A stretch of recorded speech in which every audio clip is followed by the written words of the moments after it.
यूसुफ अली मशहूर अदाकार यूसुफ अली संदसि जनम झुॾे शहर में थियो।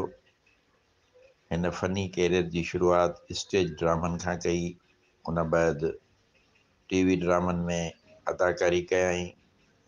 यूसुफ अली संजीदा किरदारनि सां गॾु मज़ाहिया किरदार अदा कया।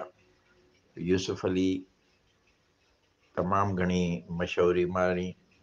संदसि ड्रामनि में ख़ान साहब, ढगो पैर पैरा, छोटी सी दुनिया, अञा के आहिन, जंगल, दीवारें, गामू सचार वग़ैरह शामिल आहिनि। संदसि अदा कयल गामू सचार, जूसे ऐं जानू जरमन जे किरदारनि खे तमामु घणो पसंदि कयो वियो। सिंध जो ही मशहूरु अदाकार 22 अक्टूबर 2001 ते वफ़ात करे वियो। वफारज़ा, इबरत न्यूज़, हैदराबाद।